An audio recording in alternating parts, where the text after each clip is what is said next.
بسم الله الرحمن الرحيم. الحمد لله ولي الصالحين، ثم الصلاة والسلام على رسول الله صلى الله عليه وسلم وعلى آله وأصحابه ومن والاه ومن اقتدى أثرهم إلى يوم الدين. ثم أما بعد، نسأل الله تبارك وتعالى أن يتقبل منا صالح أعمالنا وأن يعفو عنا، إنه ولي ذلك والقادر عليه، اللهم آمين.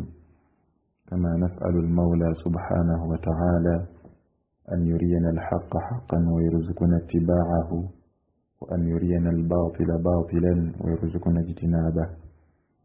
السلام عليكم ورحمة الله وبركاته.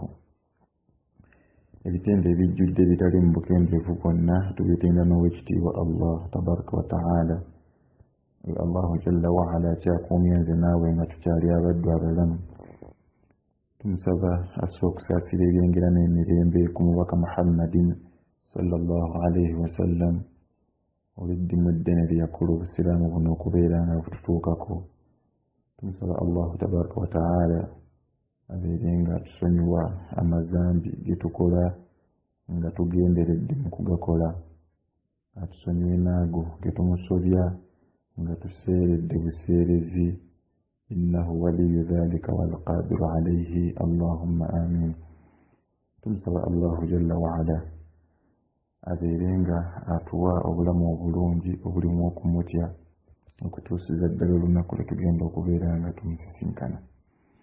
Olunaku olwaleero nga bulijjo lumanyikiddwa nti akaseera bwe kati tuba twejjukanya n'ebimu ku bigambo by'owekitiibwa Nabi Muhammad sallallahu alaihi wasallam, ahadithi z'owekitiibwa Nabi Muhammadin sallallahu alaihi wasallam, khayru khalqillahi kullihim, ekitonde Allah kyakyasinze okubeera nga ayagala. Ne ku mulundi guno hadithi gye tugenda okubeera nga tulaba hadith rawahu Abi Hurayrata radiyallahu anhu. Hadithi eyo Abi Hurayra radiyallahu anhu yagituwa na hadithi nkulu nnyo nga bw'ogenda okubeera ng'owulira obukulu bwayo insha Allah tabaraka wa ta'ala. Nga agirawa mu kitabo kya Muslim, Abi Hurayra radiyallahu anhu ategeeza nga atugamba an Abi Hurayrata radiyallahu anhu qala qala Rasulullahi sallallahu alayhi wa sallam inna Allaha لا ينظر إلى أجسامكم ولا إلى صوركم ولكن ينظر إلى قلوبكم. رواه مسلم. يحدث تجند كبيرا نطلب قول نقوى ليرو مبومبي bwayo nga bw'ogiwulidde nti nnyimpi naye ate nga zinnyo nga bwentera okubagamba lizawil asbaabi ebyala abafumiitiriza ku bigambo by'owekitiibwa Nabi Muhammad sallallahu alaihi wasallam ebigambo bya Allahu tabaraka wa ta'ala. Hadithi tugenda okubeera nga tulaba ku lunaku olwaleero ng'ekwatagana ne alqalbu, omutima guno alladhi fi sudurina, oguli mu kifuba kyo, oguli mu kifuba kyange, oguli mu kifuba ky'omuntu omulala. nga bwe kiri nti Allah subhanahu wa ta'ala lamma khalaqa al-insana wa jami'a al-khalaiqi, Allah bwe yatonda abantu bonna n'ebitonde byala byonna n'abeera nga ja'ala, yabeera nga biteekamu al-qulub, emitima, yabiteekamu ekinyamanyama ekyo. Ekinyamanyama ekyo nga kigonvu nga bw'olaba sponge, n'abeera nga akiwa sifatin, akiwa ebitendo biyitirivu nnyo obungi ebikyeyawulidde ebitali ku bitendo bya kiyungo kirala, ebitali ku bitendo bya byenda, ebitendo ebitali bya mawuggwe, ebitendo ebitali bya lulimi, yaani n'abeera nga akiwaniiza ey'enjawulo ansairi aljawarih oba ansairi al-a'da, okusinga ku biyungo ebisigadde byonna byonna. N'abeera nga Allah subhanahu wa ta'ala yakironderayo erinnya eriyitibwa alqalbu, omutima. Era ng'ekigambo alqalbu kirina ensibuko yaakyo, n'atakiwa linnya lya ra'asu, nti ekitonde ekyo oba ekinyamanyama ekyo ekikuli mu kifuba kyo kakiwa erinnya lya ra'asu, nti mutwe. n'atakiwa linnya lya yaddu nti mukono, n'atakiwa linnya lya rijilu nti kigere, wabula n'akiwa erinnya nti qalbun olw'ensonga lyatuumibwa erinnya qalbun nti mutima. Mu Luganda guyitibwa omutima, wabula mu Luwarabu gwe tusinziirako agamba nti summiya alqalbu qalban litaqallubihi. Ekitonde ekyo ekinyamanyama ekyo kyatuumibwa erinnya eryo erya qalbu litaqallubihi olw'okukyukakyuka kwakyo. So erinnya twandibadde tukiwa mu lulimi Oluganda nga ne tukyusizza mu Luwarabu, twandibadde tukiwa erinnya eryo oba tukiyite ekikyusibwakyusibwa, yaani bwe lyandibadde erinnya lyakyo nga tuvunudde Oluwarabu luli olwa alqalbu, kyandibadde kiyitibwa ekikyusibwakyusibwa oba ekikyukakyuka. Lwe Luganda lwe twandibadde tuwa omutima nga tukyusizza bukyusa mu Luwarabu muli, oba ntegeerekese bulungi, kubanga summiya alqalbu qalban litaqallubihi, omutima gwatuumibwa nti mutima, gwaweebwa erinnya erya qalbu olw'okuba nti gukyukakyuka. Tataqallabu oba yataqallabu min haalin ila haali, gukyukakyuka ne guva mu mbeera emu ne gudda mu mbeera endala. Alyawm yabrid, olwaleero ekinyamanyama ekyo kisobola okubeera nga kinyiivu eri omuntu, olunaabeera nga munyiivu eri munne, munyiivu eri Rafia, munyiivu eri Maimuna, munyiivu eri Saidati, munyiivu eri Ani, munyiivu kugamba guyinza okubeera nga omutima gwo munyiivu eri something, oba munyiivu eri omuntu yenna olunaku olwaleero. Naye ate bugenda okukyenkya ku makya ng'omutima guno gumwagala okukamala obukamazi, ng'omutima gumwagala okukamala obukamazi, nga yesterday gwabadde munyiivu, yaani gukyusekyuse ne guva mu kitende ekyokunyiiga olwaleero nga gunyiigidde omuntu fulani, ne gudda mu kitende ekirala ate ne gumukola ki, ne gumwagala. Gukyusekyuse. Olwaleero omutima gusanyuka, enkya ne gunakuwala. Olwaleero omutima gwennyikira, enkya ne gukola bwe guti. Olwaleero omutima gwagala, oyina agamba nti n'agamba mukyala we, nja kwagala, nkwagala mpaka Lake Victoria weerikalira, nkwagala mpaka omwezi bwe gulyako emisana, biki. La hawla wala quwwata illa billah. Wayita omwaka gumu oba emyezi ebiri, n'alyoka amutimpula empi, n'alyoka abeera nga amukola biki byonna byonna ng'alinga atajjukira nti era ayogeddeko ku bintu ebyo. Omutima gukyuse, luli gwali gumufa, kati olwaleero gwamutamiddwa. Naam. N'olwensonga eyo summiya alqalbu qalban litaqallubi, omutima guno gwatuumibwa nti mutima olw'ensonga nti gukyukakyuka. Allah subhanahu wa ta'ala n'abeera nga gwa ekyebbeeyi ekirala, ne gubeera nti yensibuko ya buli kintu kyonna, yaani yensibuko gwegulaga obutuufu bw'ensonga yonna, oba ntegeerekesa bulungi. Omutima guno gwegulaga obutuufu bw'ensonga yonna, nga tunnaba kutunuulira kintu kirala kyonna, nga tunnaba kujajinga muntu, osookanga ne weebuuza, naye mu mutima gwe yabadde agenderedde ki? Kiki kye yabadde agenderera? That's why Allah subhanahu wa ta'ala mu biyungo byonna ku mubiri gwo yakwata enniya alqasdu, ekigendererwa, n'abeera ng'akifuula nti kya mutima gwe gulina okubeera na qasdu, gwe gulina okubeera n'ekigendererwa, gwe gulina okubeera n'enniya ey'okukola ekintu kyonna. Kubanga bw'oba ogenda okukola omulimu gwonna gwonna, omutima guno eno gwe gukutuma, yaani yewafubutuka enniya, yewafubutuka jazima, yewafubutuka giyite eddidi, yewafubutuka okumalirira okwo, ne kulyoka kutuma emikono nti kati kukuba oluyi, ne guleka gutuma emikono nti kati wandiika, ne guleka gutuma eriiso nti kati tunula, ne gutuma olulimi nti kati yogera kino, ne gutuma ebigere nti kati tambula okole bwoti, ne gutuma kwegamba ye CPU, wetuba nga tuyinza okugiyita CPU, Central Processing Unit, wetumirira computer ina CPU. Computer eba ne bimonita, eba ne keyboard, eba ne bimausi, eba ne speakers, eba ne bisimanya biki byonna byonna nga mubimanyi. Naye computer akasiteebulako CPU, eyo si computer. Osobola okuba n'ekimonita kyo nga kiri awo naye tekikuyamba. osobola okuba ne keyboard ng'ebyawo naye nga terina kyekuyamba mouse naye nga kasita ogiyungako CPU ekapa CPU yeetuma monitor nti katulaga kino CPU neetuma mouse nti kola kino bwe bityo kati omutima gwaffe ye CPU y'emibiri gyaffe.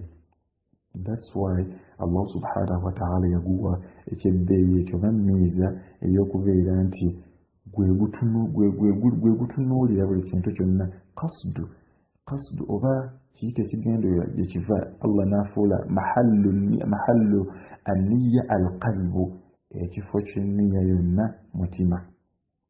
Nabi Muhammad sallallahu alayhi wasallam najja ne hadithi eno gye tugenda okulaba olunaku olwaleero n'atugamba ng'atujjukiza n'agamba atya sallallahu alayhi wasallam hadithi ya Abi Hurayra yagamba nti abange inna allaha la yanduru ila ajsamikum, Allah subhanahu wa ta'ala tatunuulira ajsamikum, mibiri gyammwe bunene bwagwo, tatunuulira busava bwa mubiri, Allah tatunuulira bugimu bwa mubiri nti ono bano ab'emibiri eminene nti esswala zaabwe zikkirizibwa olw'ensonga emibiri gyabwe miki minene, bali abali bannahiifu abatono nti esswala zaabwe zo tezikola ki tezikkirizibwa. La, Allah tatunuulira mibiri okubeera nga akkiriza omulimu gw'omuntu yenna.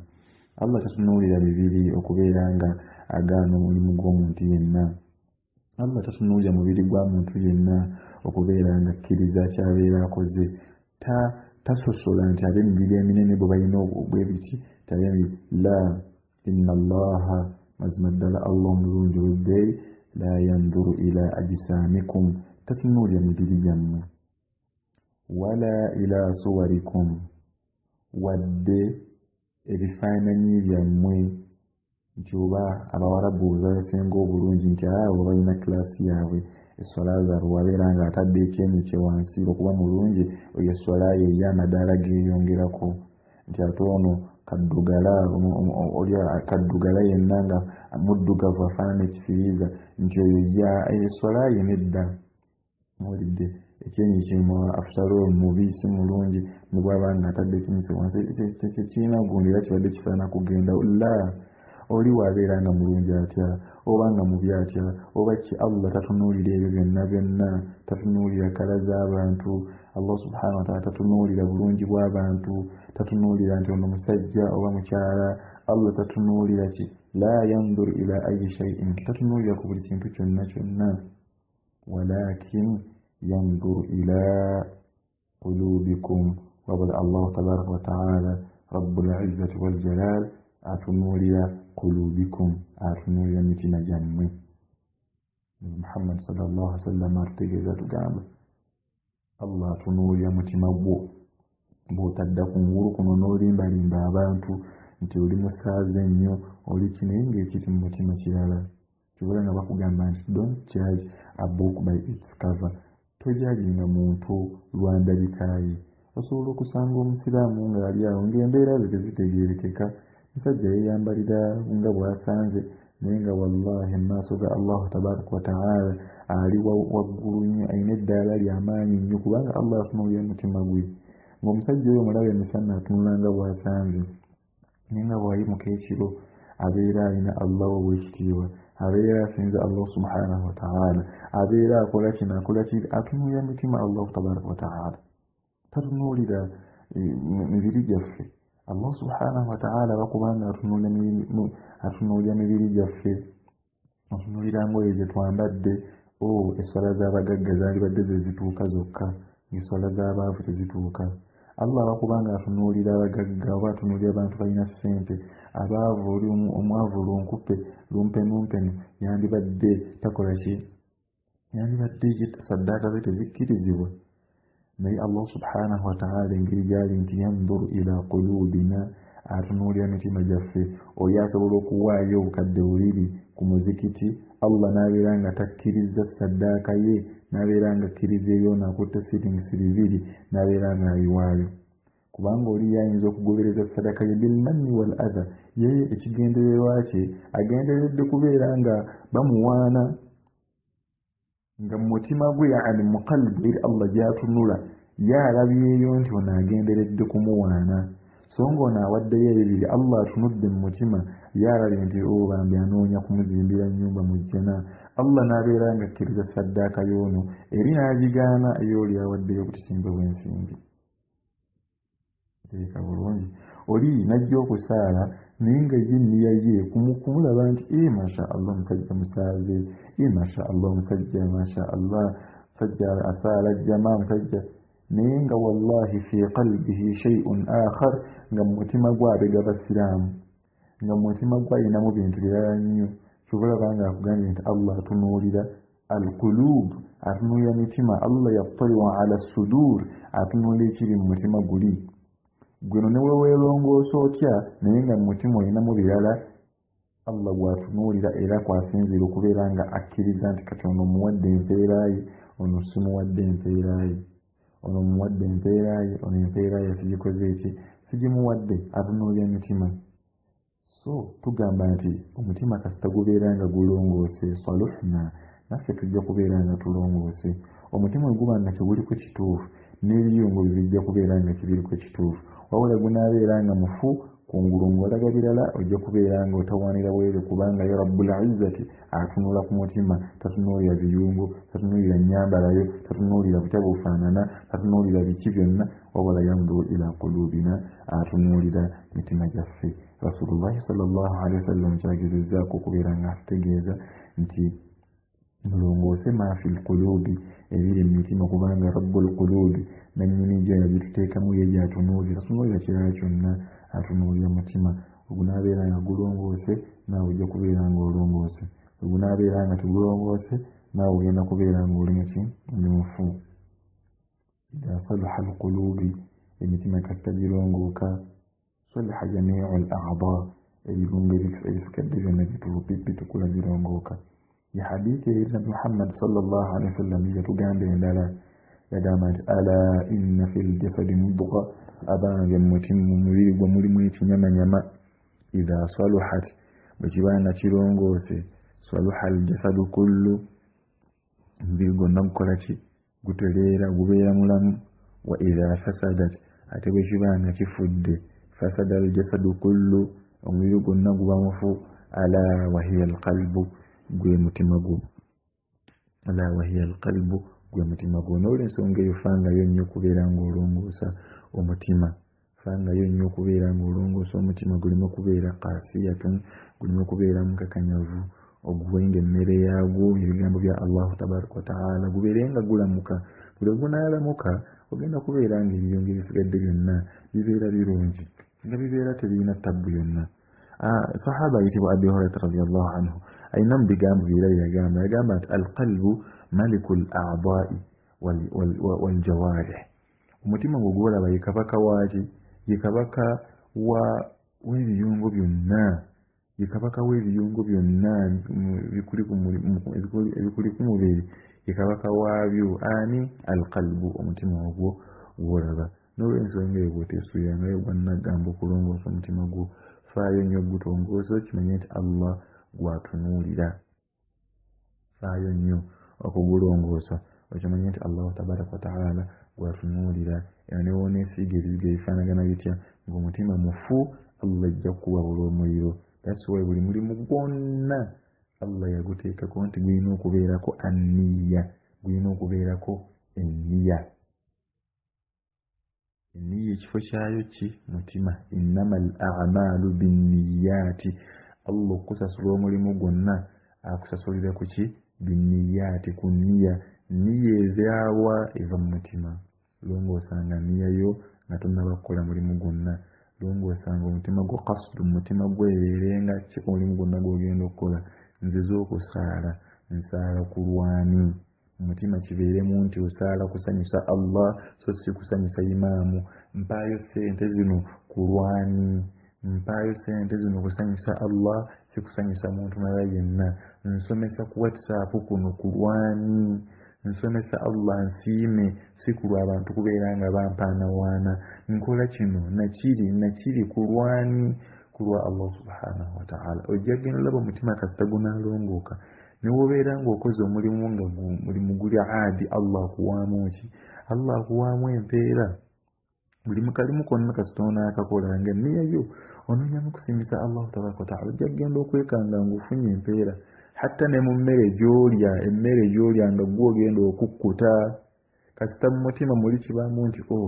kandye emmere eno insha Allah nfuna amaanyi aganaasaala dhuhuri obulungi oba aganaasaala asiri Allah akuwadde empeera mu kulyako so nga omulimu gwe guli awo guli tofuna mpeera naye kasita olongoose niya n'ogamba nti kati kasudu yange emmere eno njija kufuna maanyi ganaasaala dhuhuri oba kufuna maanyi ganaagenda ku muzikiti wali gusiimuula oba nywa amazzi ganeeno nsobole okufuna amaanyi aganaagenda okuweereza omusenyu ku masjid Allah akuwa empeera mu mazzi g'onywedde lwaki kivudde mu mutima eri omuntu yenna aleeta adhikaari zive ku mutima so si zireme kubeera ku lulimi omutima oli mu kulowooza bintu birala olowooza bya mmere olowooza bantu bo olowooza kingendo olulimi lulimba mbu oli ku istighfar oli ku adhikaari la togenda funamu mpeera omutima gulina okubeera nga tahduru alqalb akugamba oba otendereza Allah tabaraka wa taala tahduru alqalb omutima oguleeta kubanga gwe ye CPU gwe gukutuma buli kimu kyonna oleete istighfar nti astaghfirullah ng'eva ku mutima yadde mazima ddala weenenyeza Allah ogambe nti alhamdulillah nga mazima ddala okiva ku mutima okakasiza ddala nti Allah yasaana okubeera nga atenderezebwa la ilaha nga kiva ku mutima so si kubyogerera ku mimwa osanga abantu nga bamaliriza okusaala eswala eza bulijjo nabanika astaghfirullah omuntu n'alyokaaso zino adhikaari zetuyita ba'da as-salaa subhanallah alhamdulillah Allah akbar omuntu naziyitira mu ddakiika emu bw'ati n'olowooza nti omutima guguli haadir wallahi abantu baviiramu awo abantu tebakyafuna mpeera mu adhikaari okanya kuwulira bisuubisuubi subhanallah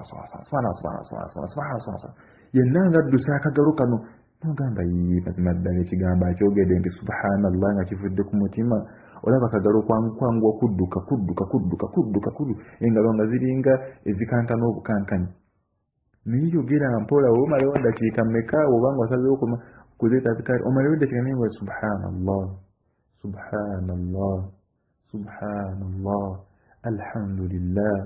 alhamdulillah nga kiva ku mutima naye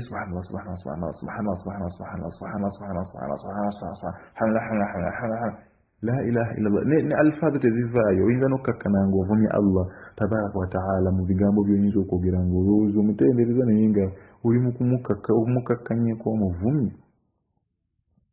mufuna bongi baganda bange balungi n'olwensonga eyo alqalbu omutima tulina okubeera nga tugutunuulira n'eriisa ejjogi buli kyonna ky'ogenda okukola omutima gusembeze gubeere kumpi gukutume nti mubutuufu ngenda kukola kino mu mutima eri so si atalaffuzu bihi so si kwatula kubanga osobola okwatula naye nga byoyatula ate ku mutima si byebiri that's why batugamba nti